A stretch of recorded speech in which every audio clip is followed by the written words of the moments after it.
Welcome to the new episode of ITL Voices. We have a very special guest with us today, Afsana Gibson-Chowdhury. Hi, Afsana, and very welcome here. Would you like to introduce yourself to our viewers? Yeah, hi. Thanks very much for having me, first of all, Sanjana. It's great to be here. I'm Afsana Gibson-Chowdhury. I am a British trained lawyer in Canada. In Canada, I'm working as a mediator for my own practice, Gibson-Chowdhury, and I'm also the SVP for the Diversified Dispute Resolution Institute of Canada. It's great to hear that, and this is an impressive background. Like you mentioned, you are a British trained lawyer. How did the move to Canada come about? It was actually all very situational, not very exciting. It was through my husband's work that we needed to move over to Canada, really. So nothing to do with me or my ambitions. No, I think everyone has their personal reasons to move, and it's great that you're here and you're doing such great things. So, when you moved, did you plan to continue practicing as in the civil litigation, or did you always know that you were going to be in the mediation? I actually plan to go back into litigation. I went through the NCAs and passed those. And then when it came around to doing the bar, I didn't actually pass the first time round. And by that point, I already had three children who were very little and needed a lot of my time. So I kind of just pushed it to the back a little bit and tried to see, what else it was that, that could really fit in with the kind of life changes that had taken place with coming to Canada, with growing a younger family. And, I always did have a hand in mediation back in the UK, but unfortunately it wasn't very popular, practicing it just in itself. So I never pursued it. But then, when I saw in Canada, in Ontario especially, that it's more of a common practice and there's mandatory mediation as well, it kind of intrigued me. And I thought that perhaps, now's my time into seeing, what I can do outside of the general litigation practice. Yeah, it's great to hear. And I guess you're doing great in mediation. And it's also great to hear that you would like to go back in litigation. I come from India and I have a similar background in civil litigation. And I do look forward to working in that field as well. So, what pushed you to start your own practice? Lots of things, really. It's really hard in ADR to promote yourself as part of a roster. First of all, you have to, there are lots of barriers in place before you can really get yourself onto a decent roster where, whoever the owner of the roster is able to provide you with work. So unless you start your own practice, you market yourself, it's going to be a tough position for you to be in terms of how you actually get the work. So that was really one of the reasons why I started my own practice. And it's also an opportunity for me to reach out in other ways in terms of how I want to educate people about mediation itself, how I want to educate people about cultural competences, and how to really react to the social changes that we're going through and how to accommodate people. So I've taken the liberty of my own practice to build a platform around education as well. It's good to hear that, and to ask you my next question, which is also related to this, is do you mentor law students or internationally trained lawyers, or what advice would you like to give to those who are looking for mentors? I've got a lot of students who follow me on social media, who contact me when they need anything, and I'm always happy to provide guidance. So although I'm not essentially providing one-to-one mentorship, I'm always here as like the person they come to ask questions about how do I market, how do I, get ahead in this kind of market, so I'm constantly having conversations with a lot of students out there. But what I would say is that the mentorship has really changed over the years. And so if you are determined in staying in your career path as a lawyer, as a mediator, whatever you want to pursue, stick with it and find many mentors, not just one, and take advice from all of them, whichever one that suits you better, and keep that dialogue going. So, and the way to do that is really to expand your network. Keep on networking. It's probably the most important thing that you'll do in your career. And having a turnaround of mentors is also very important, because then you get to hear different perspectives constantly. So that's what I would advise. Yeah, and I completely echo with that. And networking, as we all know, is really huge in this market. And it's very important to have a set of mentors who can give you different advice, and then you can pick and choose from the advice that suits your background and your experiences. That's right. Yeah. So tell us a little about the difference in practicing litigation and alternate dispute resolution.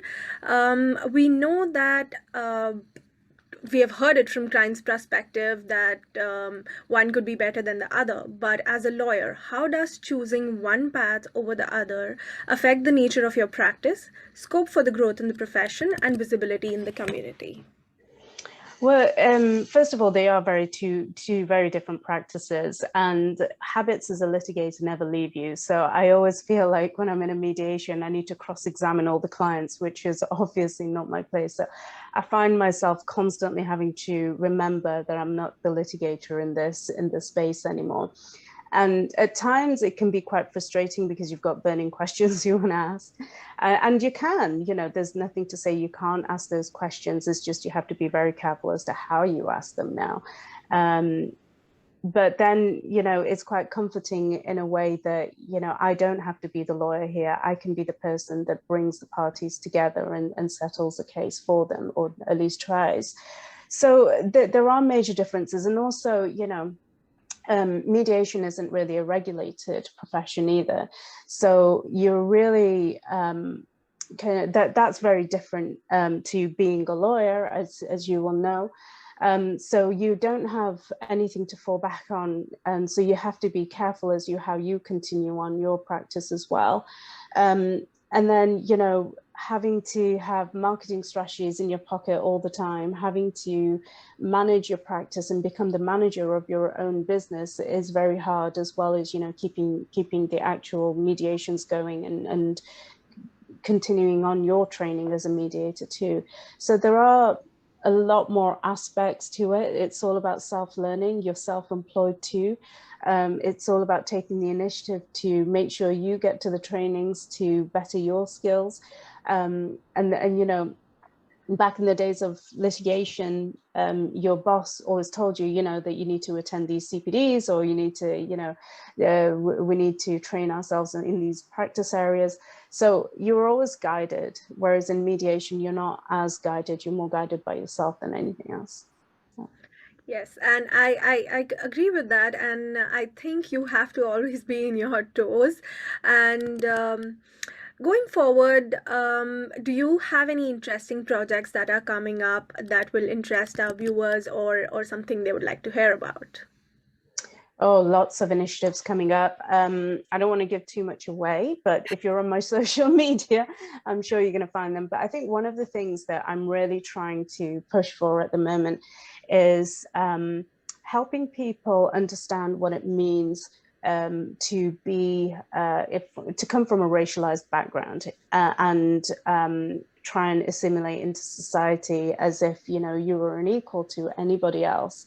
So a lot of my programs that I started doing as a newer mediator were around teaching people, cultural competencies, building up their cultural humility, and helping them to understand the differences that people have. They don't have to be racially different. They can, we all have our human differences. We all have individualistic differences. So making people aware of those differences is a really big passion of mine. So what I've done through the Diversified Dispute Resolution Institute of Canada is build a 4-day program where we teach people different aspects of, social injustices and cultural sensitivities that we need to be aware of, and really how to accommodate them and how to become better communicators. So we're looking at, the Indigenous perspective, the Black perspectives, disabled perspectives as well. And then, that actually leads on to providing anyone who attends and completes the course with an accredited diversity facilitator accreditation. So it basically means that anybody who comes to you with a particular project or for a job interview, they will know that you have a certification in building cultural humility.